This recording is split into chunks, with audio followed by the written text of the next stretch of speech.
And then the final race we're going to look at is the Champion Bumper 2 mile Grade 1. Last year's winner was Fernie Hollow. Amboy Allen has won it before. Brian, obviously we've spoken about Patrick Mullins, and this is probably one that's going to give him a headache. Kilcrut at 6-4. Yeah, like this is quite a. I think this is a very competitive Champion Bumper. Personally speaking, yeah, Kilcrut was very good at Leopardstown. He was, but I think what Patrick Mullen said last week was right. He came out last week. They were asking him questions: was his performance as good as what people thought? And he said no. And I think he's like, and look, as I said to you, I'm not an expert in riding horses, but to me, when I was watching the race, there was no real gallop in this race. It was a very slowly ran affair, and the best horse the best horse won. It probably would have won if they'd went a little bit faster, but I mean, all he had to do was just buy his time, and the rest of the horses in front of him were just bollocks, and he just kind of just passed them on by and was away in a hack, and it was lovely. Now look, there's no denying that he has serious talents. Like, I mean, he was very good at Navan as well. He was very good at Navan as well before the new year, and he beat. He beat Let's Be Clear About It by further than Sir Gerhard beat Let's Be Clear About It. So that's probably the best piece of form to look at from an Irish perspective. But if I was to back one in this, I'd be backing Eileen Dover. I think that the way that she won the race at Market Raisin, she'll get the fillies allowance. I mean, she was so good. I thought anyway. Like, I don't know what sort of record Pam Sly has at Cheltenham, but I mean, this is a really live contender they have here. Like, she was ready, it was a readily win the way that she won at Market Raisin. Like, she really quickened up the straight, and like, that was on heavy ground. Like, she's won on soft before, and she's won on good ground. So I don't think that no matter what way the track kind of turns up here, it mightn't affect her in any way. I back her at the prices because, as I said to you, I think Kilcrut is a worthy favourite. Like, I'm not trying to put anybody off him by saying that, but I just don't think people should be getting as excited about his win at Leopardstown as he seemed, because of the way because of the pace that was on early. Like, I still would give Sir Gerhard a squeak. We've spoke about this already. Both of these horses have won at Navan and have won nicely at Navan. Very good place to go. Envoy Allen went there the year that he won his Champion Bumper. So like, there's loads of ways to look at it. Like, but the Champion Bumper is a race that, like, these top horses like mightn't always perform in it. Like, Fernie Hollow was given a chance last year, then wasn't given a chance, and then turned up and won. Like, and Appreciated was given the Banker of the Week status and finished second. And it's just like, it can happen that the day turns up and they just mightn't have it in the tank up that hill. And like, I would probably back Eileen Dover. Said to you, I think that she was very good at Market Raisin, has filled me with confidence going into this. Like, I'm not saying she'll beat Kilcrut, but I mean, you could easily go through this race and look at horses at bigger prices and say that, like, you know, you'd be filled with confidence back at them. Like, Grangy was third behind Eileen Dover and fought back and won the bumper at Leopardstown on the Sunday, albeit it was a mare's bumper. But even saying that, she fought back, showed good tenacity in the race, showed she has battling skills, showed she's able to fight them off, showed she's able to get up to the line. So, like, I wouldn't put anyone off back in her. There's loads of them. Harry Alonso was very good at Leopardstown and St. Stephen's Day. He's a 20-1 shot. Like, albeit maybe he mightn't have beaten an all quality field, but I mean, like, it's a race that horses can come from these sort of places that is given as no chance or whatever, and can actually turn up and run well in this race. Like, I mean, to me, it's quite a good race, but because a lot of these haven't run so many times, it's so hard to know who's actually the right horse for it.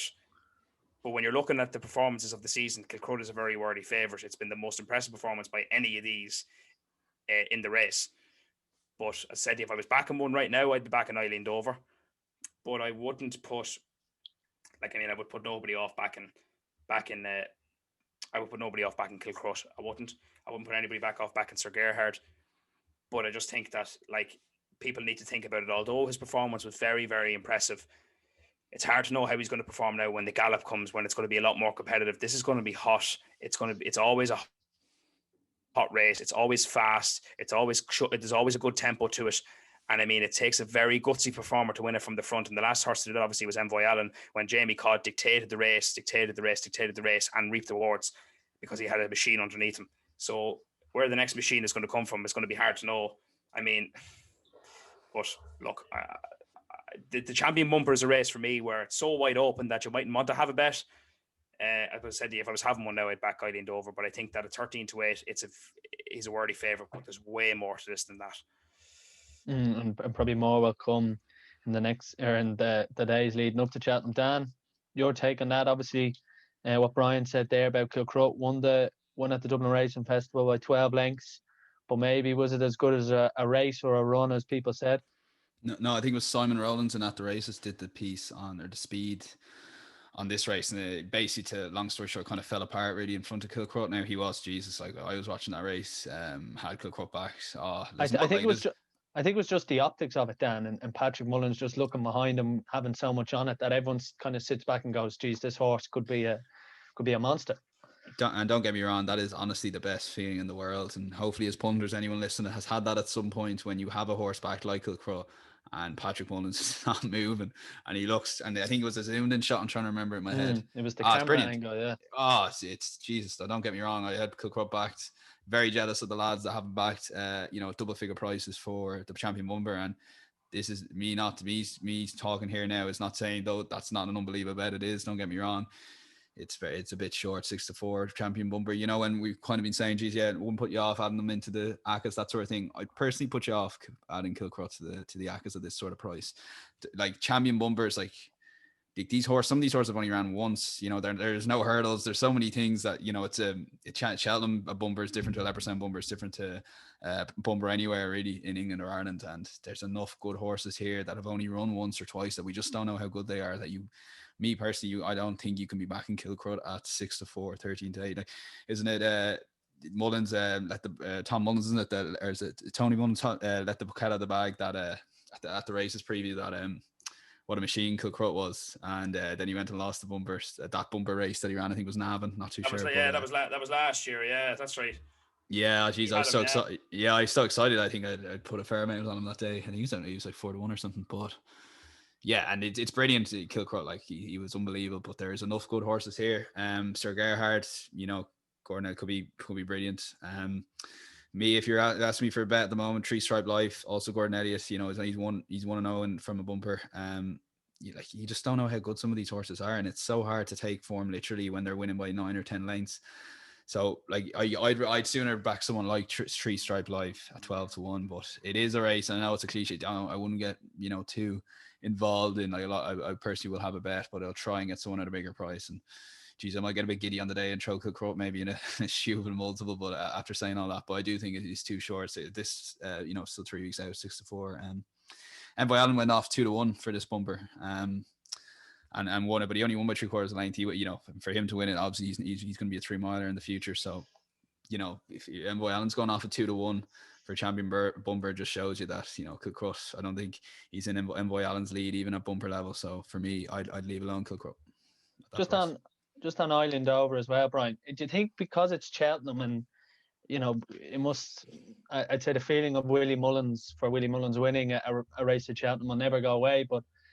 Eileen Dover from a small stable. Do you think that almost adds a little bit that they put a lot of effort into this horse, and maybe at the value it is good value? Yeah, I mean, this is obviously the way that this is, as I said to you, I'm not sure what Pam Sly's record is like at Cheltenham. I don't even know if they've ever even had a Cheltenham Festival winner before, or Cheltenham Festival runner before. I don't really know.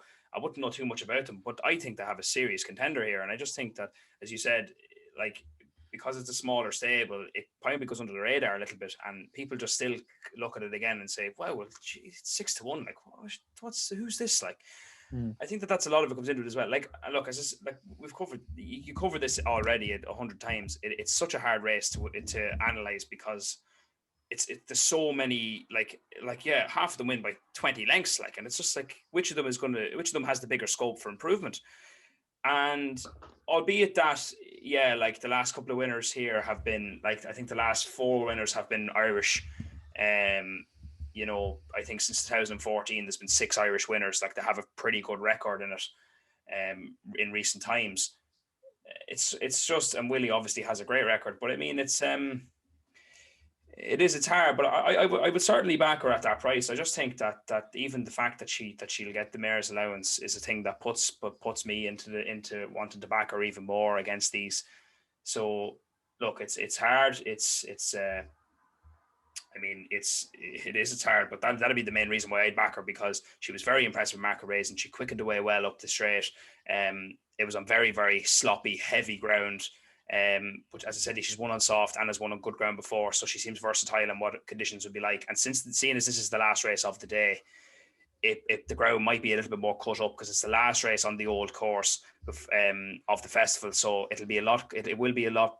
It will be cut up a lot more now than what it would be obviously when the Supreme has been ran. So I just think that from that perspective, I would gladly take her at that price. But look, it's so just Brian, like I was kind of I wasn't 100% sure when you're talking issue. I think she's possibly missing Cheltenham for Aintree is the only concern, because I was wondering on my odds checker thing, she's not priced up with Bet365 and a few others, and just looking there now, I think they're looking at the flatter track potentially for Aintree, because she's priced up about half the market still, so she's still in the race, but potentially she might be going Aintree. Yeah, no, I did hear that as well. That's why I would say that this race is just so wide open, because like that she mightn't be the only horse she mightn't be the only one that will happen to. And a lot of horses could be avoiding Kilcrowder. Yeah, that's the other thing too. But I mean, it is hard to analyse. I mean, I would back her, as I said to you, because I was taken by her performance, and she'll get that £7 allowance. If she'll go, great. If she doesn't, so be it. I'd back something else, or I mightn't have a bet at all. Because I mean, it's such a wide open race. I mean, the last bet I had in this race was Envoy Allen 2 years ago, because I had it back to 20-1 from the start of the season. It's the only reason why I backed a horse in it. It's not a race that really appeals to me, but as I said to you, if I was backing one, I'd probably back one at a bigger price. So look, here's one for you. Yeah, here's one for you. Like, apparently, like, English punters don't get madly stuck into the bumpers. I think it's just a bit of an Irish thing, in terms of like bumpers last race today. Who we backing in the bumper kind of thing. And you do get carried away at the lucky last. You do get carried away, and obviously bumpers tend to be last, but. And if for those that have been to Cheltenham, they'll realize when the bumper's around, there's nobody there. It's just the Irish left, cheering on the favorite or the second favorite that they've backed, and we've all backed the same horse, which is a good place to be. But yeah, it is a kind of interesting dynamic. I don't think the English don't want to generalize too much, but I think it's a well-known fact that it's just a really Irish punting race. We kind of get carried away. I think it's an Irish thing to want a horse to be anything, like Kilcrowder, for example. Like Kilcrowder could be anything, and that's the excitement of it. And obviously bumper horses are. So three side light for me anyway, but as Brian said, I agree. I'd wait for the day, and I'd personally be taking someone at a bigger price. Sure, we've had a couple of big price winners and winning. William Mullins has won it 10 times, and didn't you say Patrick Mullins has only ridden once? Was it Champagne Fever? He's won it twice. He won it twice and Champagne Fever. So like he knows how to win it. Like, but I mean, none of Willie's last 5 champion bumpers winners were returned at a starting price of less than 11-1. So. There you are. So look for William Mullins' third string, not even second. Yeah, that's why you have to look at. Yeah, that's why you have to look at Grand G and all these sort of other things that come into it. And I mean, that all comes down to what we're saying already. When all of these horses are winning races by 10 lengths, sure, it's just all about which of them improves the best when they come up against what are called so-called machines that could turn out not to be. Like, so look, it's a very tough. It's actually a race I really enjoy. I really enjoy the champion bumper because it's such a big field, and I mean it does create good stories, because it's although in England there's a lot of professionals riding bumpers, but a lot of the Irish amateurs would ride in this, and obviously Jamie Codd winning it a couple of years ago was fantastic to see it. He's won it twice. It's good to see all these things. Obviously Katie Walsh won it in 2018 on relegate. Like, I mean, these stories can come out of it as well, and that's another thing that'll be missed this year at the festival. That they won't be there. So look, it is a good. I really enjoy it. It's a good race. But it's a very tough. It's a lottery could pick you the winner of this race.